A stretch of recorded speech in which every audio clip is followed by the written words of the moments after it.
मुंबई सहित पूरे देश में आज आदिवासी दिवस मनाया जा रहा है। इस मौके पर जागतिक आदिवासी दिवस निमित्त भव्य रैली धोड़िया आदिवासी समाज द्वारा निकाला गया।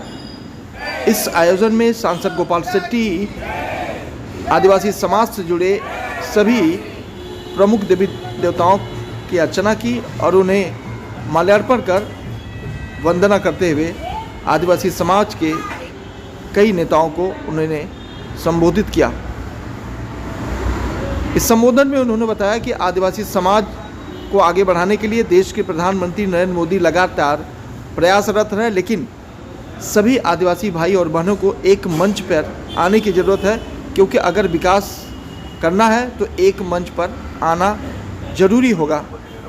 इस दौरान सांसद गोपाल शेट्टी ने धोड़िया समाज से जुड़े हुए लोगों को पुष्प और साल श्रीफल देकर सम्मानित भी किया और कुछ बातें उनके सामने रखी जो उनके विकास और उनके उत्थान के लिए बेहद जरूरी है। आणि सांसद जी ने सुनिए।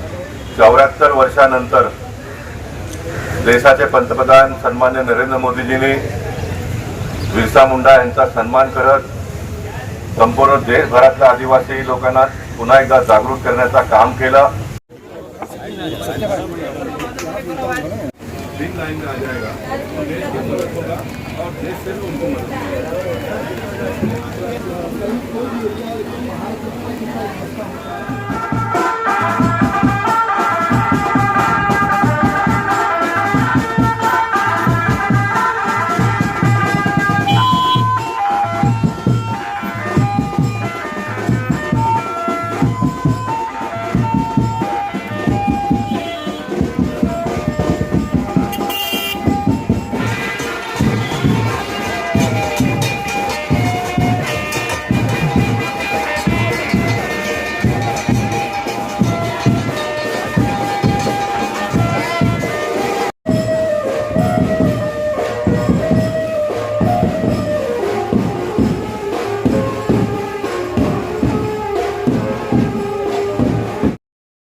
देखिए, आज आदिवासी दिवस है, दिन है, और आदिवासी दिन के अवसर पर बोरीवली के आदिवासी समाज के लोगों ने एक जुलूस निकालने का तय किया और इस जुलूस के माध्यम से मुझे यहाँ पर बुलाया। मैं बहुत दिनों से इनके साथ में जुड़ा हूँ। मैंने इनको ये एक समाज मंदिर बना कर दिया।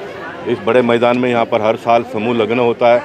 हम सब आदिवासियों के पीछे बहुत दिनों से लगे हुए हैं। देश के प्रधानमंत्री सन्मान्य नरेंद्र मोदी जी ने द्रौपदी मुर्मू जैसे एक सामान्य घर परिवार की बेटी को देश का राष्ट्रपति बनाने का काम किया। नरेंद्र मोदी जी सिर्फ उनको राष्ट्रपति बनाकर ही रुके नहीं, तो जैसे ही वो राष्ट्रपति बने उसके 2 हफ्ते के बाद पार्लियामेंट में बिल लाया उन्होंने। भूपेंद्र यादव जी ने उस बिल को पेश किया और उस बिल में ये है कि जंगल में रहने वाले आदिवासी समाज के लोगों को जब तक ज़मीन के सामने ज़मीन, घर के सामने घर नहीं दिया जाता है, तब तक किसी का भी घर तोड़ा नहीं जाएगा, किसी को बेघर नहीं किया जाएगा। इस प्रकार का कायदा बना है। सिर्फ घर और ज़मीन के बारे में उन्होंने बात नहीं की, तो जब तक इनका पुनर्वसन दूसरी जगह पे नहीं होता है तब तक वही जगह पे उनको लाइट देना, पानी देना, शौचालय बनाना, ये भी उन्होंने निर्णय किया है। बोरीवली नेशनल पार्क का जहाँ तक सवाल है, बहुत दिनों से आदिवासी समाज के लोगों का ये है, तो नेशनल पार्क के एक ऑफिसरों के साथ में मीटिंग होकर उनको नीचे और ऊपर ऐसा दोनों मिलकर 550 फुट का घर बना कर देना और घर के सामने थोड़ा खुला जगह रखना, ये भी तय हुआ है। अब ये समाज के लोग बहुत जल्दी तैयार नहीं होते क्योंकि उनका स्वभाव हो गया इतने दिन से रहने का। तो मैं उनको ये समझाने का भी काम करता हूँ क्योंकि सारे आदिवासी समाज के लोग एक ही जगह पर, हमारा ये दूसरा एक मांग हम बोले करिए आप कि हमको इतने बड़े ज़मीन में एक कोने में हमको बिठा दो, भाई हमको ज़मीन दे दो, तो ये हो सकता है। तो एक जगह पे आते हैं तो सब बच्चों के लिए स्कूल बना सकते हैं, बच्चे स्कूल में पढ़ेंगे तो ही आदिवासी समाज आगे बढ़ेगा ना, तो ये परंपरा इसी चलते रहेगी। तो हमने उनको वो भी समझाने का काम किया है, सिर्फ सरकार के साथ में लड़ाई कर करके पूरा अपना जीवन को बर्बाद ना करते हुए, समाप्त ना करते हुए, सरकार ने सरकार का काम करना है। सरकार ने कर दिया, आपके समाज के एक बड़े व्यक्ति को आज़ादी के 75 साल में पहली बार राष्ट्रपति बनाने का काम किया। सुप्रीम कोर्ट का ऑर्डर होने के बावजूद भी सारे लोगों को जंगल में से बाहर निकालो, उसके बावजूद भी कानून बना दिया कि जब तक हम इनको पर्याय जगह और व्यवस्था नहीं करते तब तक इनको सारी सुविधा देंगे।